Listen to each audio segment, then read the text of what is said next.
हे guys, hello, Radhe Radhe. आप सब अच्छे ही होंगे।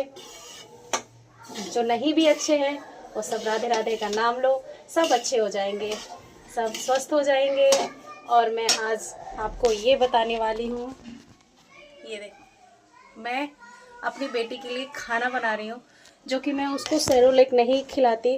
और मेरी बेटी 3 साढ़े 3 साल की हो गई है और वो दूध ही पीती है, कुछ खाती पीती है नहीं।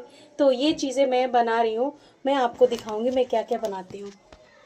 ये देखो, पहले तो मैंने साबूदाना को घी में अच्छे से रोस्ट कर लिया है। अब ये दलिया है, मैं दलिया को रोस्ट कर रही हूँ अच्छे से। इसी तरीके से सारे चीज़ें इसी तरीके से रोस्ट कर लेंगे। इसमें अभी बहुत सारी चीज़ें जैसे मखाना हो गया, काजू हो गया, मखाना है ये बादाम, इसमें सारी चीज़ें, काजू बादाम है, बादाम है, अखरोट है, ये सारी चीज़ें हम सब रोस्ट करेंगे। और फिर उसके बाद सारे को एक में मिक्स कर देंगे। इसी तरीके से सबको रोस्ट करना है। और जिसके भी बच्चे खाना नहीं खाते, मेरी तो बिल्कुल भी नहीं खाती है, ना दाल चावल खाती है, ना दूध रोटी खाती है, कुछ भी नहीं खाती है, जबकि होगी वो 3 साढ़े 3 साल की हो गई है, फिर भी वो कुछ भी नहीं खाती है। तो बच्चों को कुछ ना कुछ प्रोटीन देने के लिए हमें कुछ ना कुछ करना पड़ता है। तो यही चीज़ मैंने किया है। वो तो गिलास से दूध नहीं पीती है, ना चम्मच से कुछ चीज़ें खाती है, वो तो नेपल में करती हैं। इसीलिए मैं सारी चीज़ को रोस्ट करके इसी तरह सब, ये देखिए, मैं अब ये सारी चीज़ें रोस्ट करूँगी।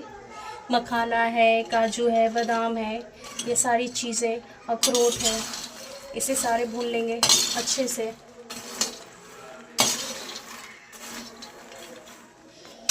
इसे भूनने के बाद हम इसे कुछ देर के लिए ठंडा होने देंगे। ठंडा हो जाएगा फिर इसे हम मिक्सर जार में इसे हम पीस लेंगे, एकदम महीन बारीकी तरीके से पीस के एक हम बॉक्स में, शीशे के जार हो या कोई भी डब्बे में हो, हम उसे रख सकते हैं स्टोर करके।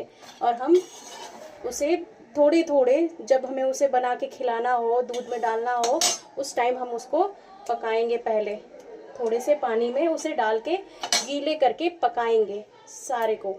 उसके बाद हम मैं दूध में मैश करके देती हूँ उसको, ताकि वो अच्छे से पी ले और पेट भर ले। इससे उसको खाना की भी जो चीज़ें होती हैं कि हाँ बच्चे नहीं खा पाते हैं तो कुछ उसके शरीर में लगेगा नहीं, तो ऐसा कुछ भी चीज़ नहीं है। मैं उसको इसी तरीके से करके देती हूँ दूध में, तो वो खाना खाए बच्चे या ना खाए, उसको तो मिल रहा है प्रोटीन जो होती है चीज़ें।